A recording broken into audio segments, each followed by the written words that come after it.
Hello, and welcome to the first ever episode of JTA's Red Sox podcast presented by PerSources.com. PerSources.com is the best sports website ever. I'll tell you that right now. So let me just introduce myself real quick. My name is John Travis Alden. I am a writer for PerSources.com, and I like the Red Sox a lot, and that's what I really like to write about. I don't do much writing, as in I work as a full-time employee, and I also went to school full time. So this is most time I've had in God knows how long. So let's just get this started right away. So little introduction for myself. I'm currently going to be a student at Bridgewater State University in my third year next semester. I'm 20 years old. I'm a huge Boston sports fan. Red Sox, Patriots, Celtics, Bruins, Revolution. Sure, why not? I just live and breathe Red Sox and everything else in sports. I enjoy sports a lot. It's one of my favorite things to talk about. It's one of the only things I actually know and can talk about with most people. Other than that, let's get this started. So currently right now, your Red Sox are 24 and 29. They have just won their first part of the doubleheader today, winning this game 6-3. Eduardo Rodriguez was on the mound for his second ever start after his incredible start. First game against the Rangers where he went 7 2/3 and only gave 3 hits. He mastered his performance even more today, going 7 innings and only gave up 2 hits, and one of them was a run. This kid right here is looking like he's going to be the real big deal now. I'm hoping so. He looks really good out there. He has a lot of control in his pitches. I mean, it takes hitters a while, to get used to certain new pitchers, but this is his second start, and a lot of people were predicting this was going to be the one blow-up start that he would have, but he did not have that. So I'm happy about that. So yesterday I actually went to the game. They won that game 1-0. Mr. Clay Buchholz, I like to call him Weird Haircut Clay. Well, since he's gotten that weird haircut, it's been 4 games. He has a 1.99 ERA, but that was the first run the Red Sox have scored on a Clay Buchholz start in 4 starts. So Clay Buchholz is showing up finally. After that first game he had against his first ever start, opening day against the Phillies, he had that great start. He was really struggling. Couldn't find anything, couldn't win a game, couldn't do anything. And now, after he got that haircut, it looks like it's a little change in scenery. I don't know if that has to do with anything or if he just randomly picked it up. Clay Buchholz, he just kind of does this thing.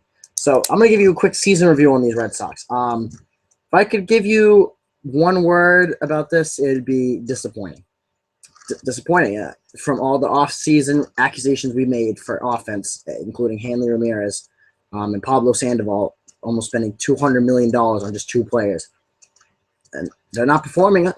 Hanley, for the first part of the year, was really performing well. He still has 12 home runs, but ever since then, he's kind of slacked off a little. Pablo Sandoval, he's been hitting the ball somewhat for power. I mean, he's not supposed to be a power. He's supposed to be just a regular. He's supposed to get hits. That's what his job is.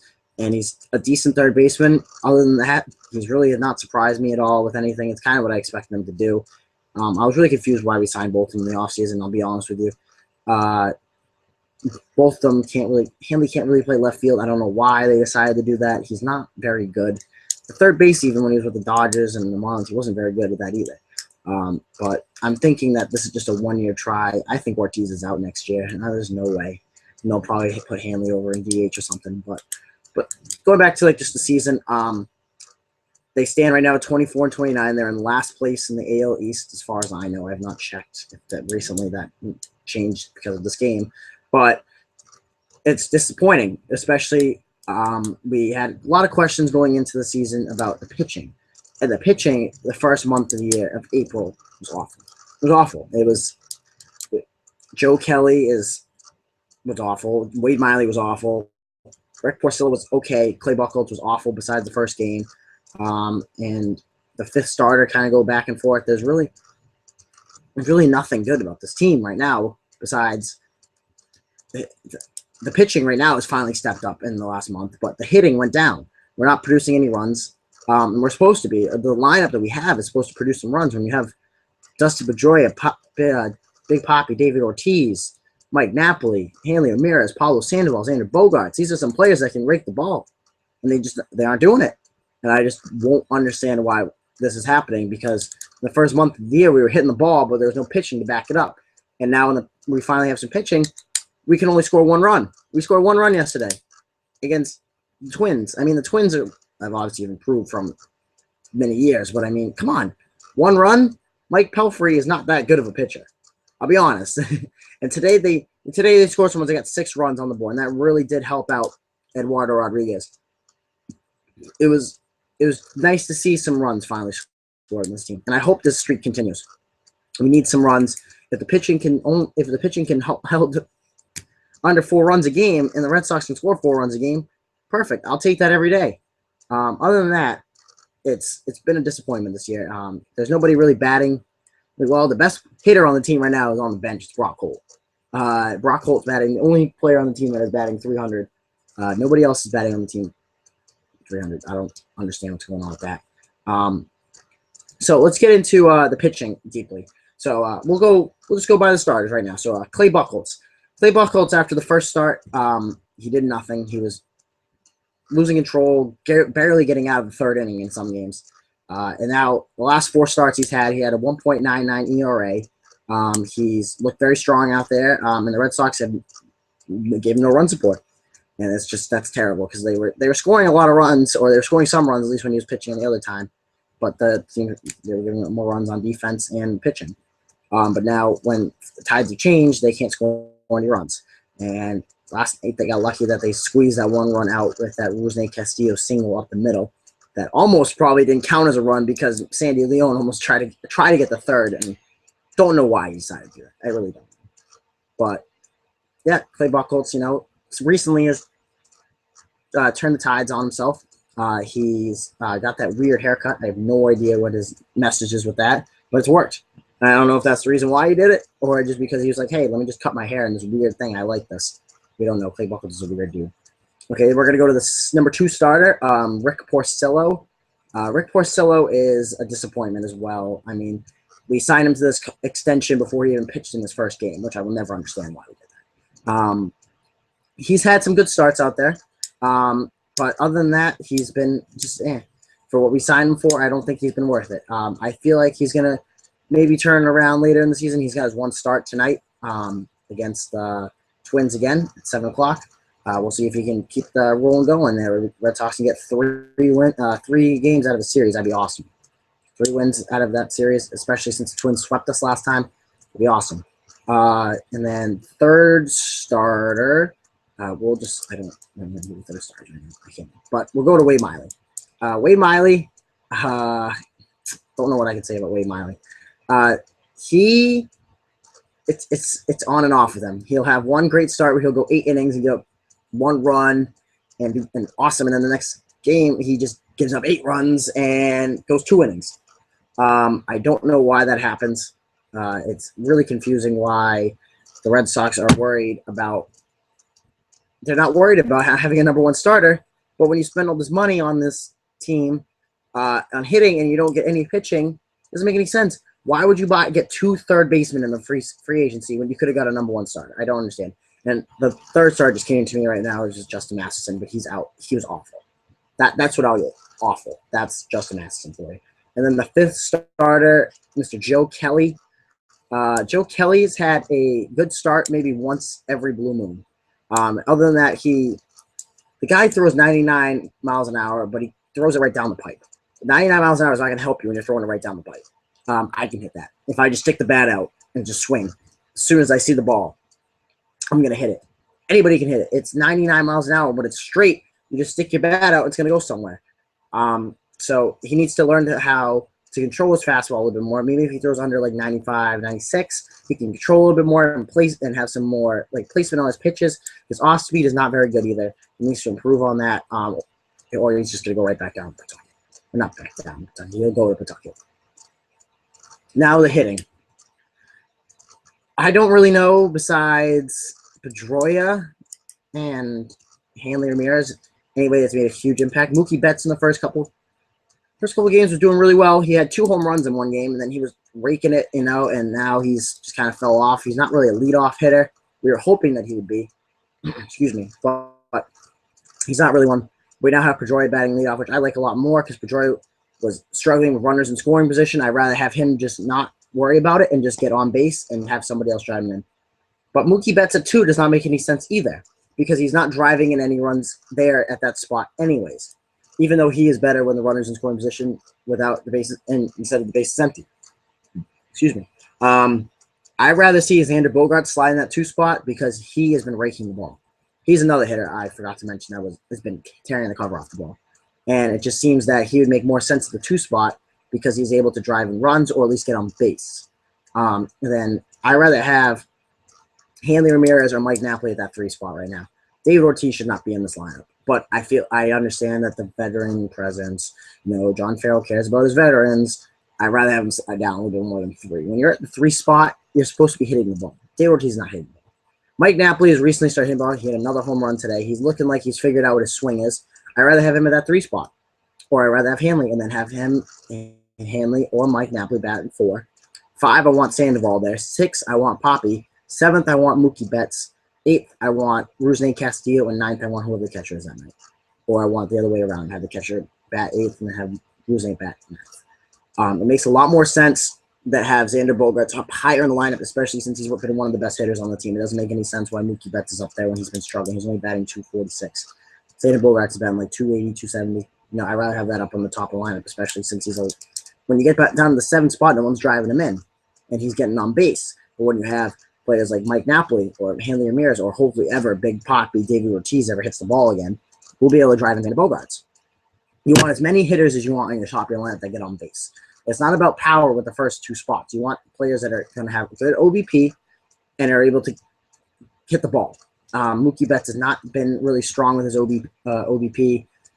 He's been struggling lately. I'd rather have him slide down the 7th spot where he can, if there's a couple runners on base, maybe he could keep the inning alive, or he starts off an inning, 1 inning. I don't like him in that number 1 or 2 spot. It just doesn't make any sense for this lineup.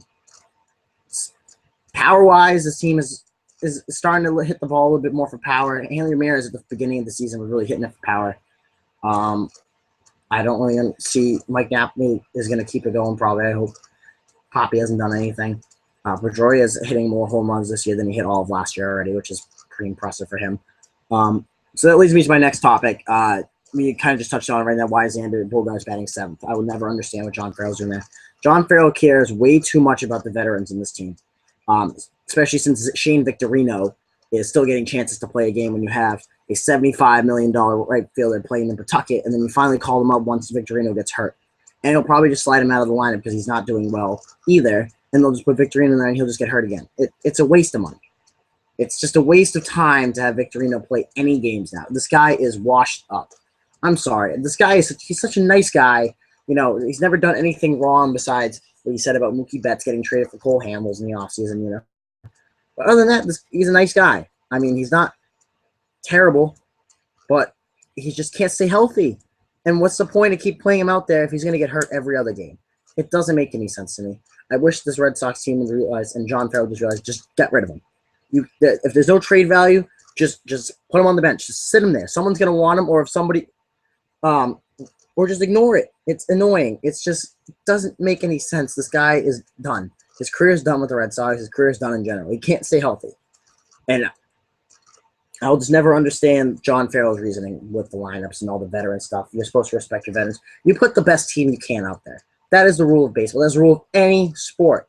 Any sport. You don't care who they are. If they are the best player on the team, you put them out there.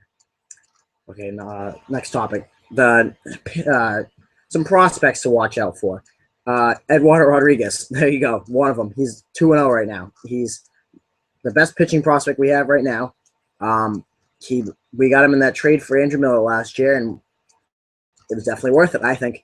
Andrew Miller's looking good for the Yankees, but if we can have a consistent star like Eduardo Rodriguez, I'd rather take that than an eighth inning setup man. Who else we got? Henry Owens. He's someone to watch for. He's been struggling a lot in Pawtucket, a little bit more than he did last year when his first start, where he had that no-hitter going through like 6 innings, I believe. But he was dominating Portland. And then Pawtucket, he's doing good, but we got Brian Johnson, who's looking awesome. He's another pitcher to look out for. I think he should be called up. I think Joe Kelly should just be called down now and just have him get called up with him. And we want many rookies if we can up there now at this point. We want to get some experience in the MLB so they'll be ready for next season, and we can actually we don't have to worry about guys like Justin Masterson pitching for us next year. For hitting, not really anybody. I mean, Bryce Brent's had a chance, and then he shot himself in the leg. Sean Coyle, the 5'9" midget that's playing right now, he's hitting the most home runs on that team. There's Devin Marrero, who I think can be called up any minute. He's a shortstop. He's playing behind Bogarts, but I feel like his defensive presence right now, if Bogarts ever goes down, or if Pedroia ever goes down, anybody in the middle infield, I feel like he can make that jump in. Other than that, Garen Cicchini has kind of fell off, and there's really no need for him at third base when we just signed Pablo Sandoval. I don't understand why that happened with the Pablo Sandoval deal. I understand we're signing third baseman, but we signed 2 of them. So Garen Cicchini is pretty much stuck in Kentucky. He's just trade bait now. I feel like we're just going to trade him at one point if we need a pitcher in the offseason, or a pitcher even midway through the season. I feel like he's going to be one of those guys. So another thing I wanted to talk about was I've been to 5 games this year. The Red Sox have won all 5 games. I'm not saying him a good luck, John, but it makes more sense for me to go to more games. Would you think? Let me know. And if any of you guys want to go to games with me, I'll be glad to buy some tickets for us. I like going to the games a lot. Going to Fenway is 100 times better than any other sporting event you can go to. I'm sorry. It's just the atmosphere there. Baseball, going to a baseball game is just so much better than watching it on TV. I like watching football more on TV than I like going to the games because the games are so expensive for the Patriots that I'd rather just sit at my house and have the best seat. Bruins games are fun, but hockey is a lot of fun to watch on TV, I think. And basketball is just pretty much the same. I mean, I watch the game on TV and I get the same excitement as I do unless the game's close and you're there. It's a different atmosphere. But other than that, I think the biggest jump is from baseball. When you go to a baseball game, it is so much more enjoyable than it is when watching one. So, I was just thinking of some like funny stories. I was gonna think of during the Rangers series, Wade Miley and Ross Ohlendorf competed in a cow milking competition. Yes, cow milking competition. Wade Miley lost that contest, but the reason why he lost is because he was watching Ross Ohlendorf's cow literally get it to milk the shit out of. No, literally, like, shit came out of the cow because that's how hard Ross Ohlendorf was milking the cow. I talked to my dad. He said it happens all the time, but I was like, well, then why did Wade Miley's cow not do that? Shout out to the guys at Section 10 Podcast for hitting me up with that story, Pete Blackburn and Jared Carrabis. I ran into Jared Carrabis, the Barstool writer for the Red Sox, yesterday at the game. He's a very nice guy. We sat and talked about some stuff from the podcast. I let him know about some Red Sox stories that we knew about in the game. He's a very interesting guy to talk to, so shout out to them. Other than that, I really don't have much to talk about. This was more of an introduction episode. Just guys wanted to give you guys a breakdown of certain stuff. I didn't want to make it too long, just so it was more of an introduction video, and I just gave you guys some review. Once I start putting more episodes out, I'll start making it more topic-based towards other things. This is not really the only sport I do. This is just because baseball right now is the only Boston sport that's really around right now. Patriots are doing all the Deflategate stuff. I don't want to talk about that stuff anymore. So Red Sox right now are in for the summer. If you guys have any questions about the podcast, or if you guys want me to answer any questions during the podcast or ever on Twitter, my handle is JTA_PS. JTA_PS. That stands for John Travis Alden _PerSources. I have a personal one too. If you guys want to hit me up on there, it's JT Alden 11. And please check out PerSources.com. Right now, we had a Vine the other day of Steph Curry getting crossed up by Jason Terry, and we have 2 million views on it on Vine, but a lot of people are just stealing it from us, and we want to be able to become a big website. And it's people like you that if you guys give us credit for it and show and say, look at this, is guys from PerSources did this, it's a lot of help. So I appreciate you guys, whoever is watching this or whoever wants to watch this. I'm going to put it on the website and put it on YouTube. Thank you so much for watching, and go Red Sox.